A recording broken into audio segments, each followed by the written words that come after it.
Hello, আসসালামু আলাইকুম সম্মানিত viewers and welcome my new blog. আজকের ব্লগটা আর কিছু না, এই যে আমাদের ভাই ভর্তা করতেছে। সে কিভাবে ভর্তা করে আমরা সেটাই দেখবো। চলেন আমার সাথে থাকেন আপনারা ইনশাআল্লাহ। কিতে কিতে আনছস? কাঁচামরিচ, তেঁতুল, পেঁয়াজ। এই পেঁয়াজ দিয়ে আনছে, দাঁতই রে করছে কো হবে এটা ফুলা মান ফের সব দিয়ে আমরা কিপটেই পড়ছে রে। না বড়ই ঠিক আছে, বড়ই খুব কষ্ট করে আনছ। এই যুগে বড়ই ভাবা খুব দুঃসাধ্যকর ব্যাপার। টমেটো আমি আনছি দুগ্গ, শসা আনছিলাম, কিরা আনছিলাম, এটি ভালো নাই, যে কাটতে ভালো দিছে। গাইলের মধ্যে ভর্তা করিলা, কারণ ফললে কিন্তু অনেক সময় লাগবে, ঠিক আছে? গাইলের মধ্যে ফাড়ায় ভর্তা করিলা। এই খিরা একটু ছোট ছোট করে কাটতে দে, একটু ডুববো ওটা। আচ্ছা, তো এটা আলাদা লাগ, তাহলে এটা আলাদা রাখ। হ্যাঁ, আর দিয়ে লো মুজি, আর দিয়ে লো, না হলে একেবারে মিহি হয়ে যাবে।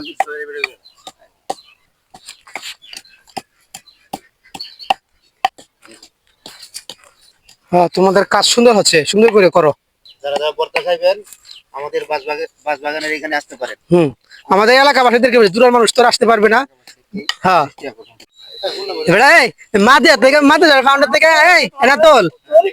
মাদ্রাসার ফাউন্ডার থেকে আলমদারের বেতন দিলে এটা হারাম হয়ে উঠবো, বুঝ নাই? সেরাটাতে বুঝাটা বুঝা আর আবার পলিটি খাইল সাতটাতে, আর বিম বিলান খালি ছাড়িস না 60টা দেশটার অবস্থা করছো। ঠিক আছে, ঠিক আছে, খেদমত করতে অনেক বেড়া যাবে না, বড় পাত নাই হনে রেখা দেখবো। খাদ্য, বস্ত্র, বাসস্থান, এই তিনটা জিনিস যার ঠিক আছে সেই জাতি উন্নত। মানুষ তো বিপদে পড়লে মানুষ হারা হওয়ার আশঙ্কা থাকে। এই যে একজন ইমাম সাহেব চলে গেল, আর 1 ঘন্টার ভিতরে 4 জন আয়া পরে আয়া যে লিগে হরে কি কারণে যে ইমামটা গেছে পরে আগের ইমামটা এটা কিন্তু তালকিন করে না, কেন করে না? তালকিন করে না কেন? না হাসি মারছিস কে, কতটা বাস্তব। তালকিন করে না কেন? এই জন্য তালকিন করে না, কারণ তার তো ফাতিলে বাতিই নাই, আধা উন্ন নাই, কাঁচা কাঁচা পাকনা মিলে তা খুব লাগবে না। হ্যাঁ, তো লইয়া দা লইয়া না মানা মাউস আরছিস না, না মাইনো থো এক কারে বড় গুড়া গারা হই দিয়েছিস। এনে তো এনে তো পূজা দিছি আমি তো, এনে তো বড় রুটি সাথে দেব বড় নাচ দিলি মিল ফুক না, বড় রুটি ভালো রে দইলো। আর এইটা দে ফল আদিতা আদি দিয়া ওকে আক্রম মত করে। হ্যাঁ, ইয়া ওকে আক্রম বলতেছ দে সব এক লগে দে।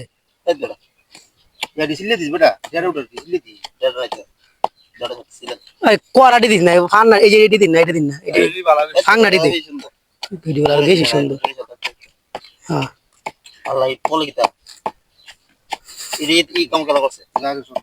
তুই চার কাটা করছে এই মসজিদ হলো বড়। দেলা দেলা দেলা এটা দেলা সব দে, হালাই দে আর সুন্দর করে কর। আরে বেড়াই দাঁড়া নিচে রাখি, রসটা বেড়া দাঁড়তে কত ভাইয়া ভাইয়া বেড়া, এর মধ্যে জীবাণু আছে না দাঁড়ার মধ্যে।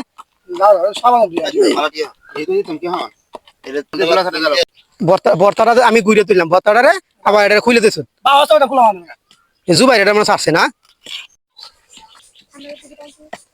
বুঝে না তোর দেলা আর মিস হলো তো দেলা দেলা দেখ পানে হরে দে। হ্যাঁ বেটা বেশি হয়েছে না, দে আর একটু দে না তোর না দে, একদম একটু কালারিং চেঞ্জ হয়েছে। হ্যাঁ বুঝি দে।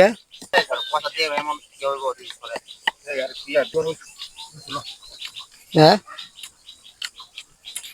এবার এটা তো থাকবো স্মৃতি, আর 10 বছর পরে দেখতে পারবো।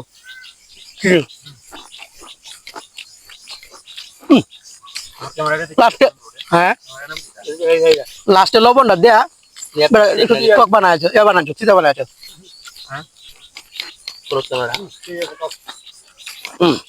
না তোর কই দা দা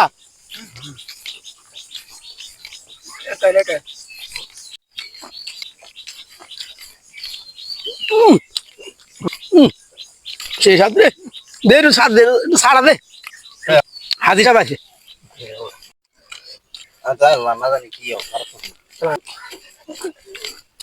আমার কথা তোমার বাবা ভালো না লাগতে পারে, তোমার মতের সাথে আমার মত না মিলতে পারে, আমি হক কথা কই যাব। তুই তুই আমার বুঝাবি কি, আমি কি তোর থেকে ছোট না বড়? এটা বড় ছোট বিষয় না, মানুষের জ্ঞান বুদ্ধি লগে বেশি তোর থেকে কি জ্ঞান আমাকে কারণ যে বেটা নিজেরা খুব জ্ঞানী মনে রাখে না জ্ঞান আমি জ্ঞানী মনে করি না, তুই তো নিজেরা জ্ঞানী মত করতে আমার থেকে। এটা জ্ঞান কি মনে করো তুমি একজন আলেমের না, একজন আলেমের বিরোধী থেকে আমি আলেমের বিরোধী করতেছি না, আমি দেশের জনগণের পক্ষে কথা কইতেছি। কথা কইছো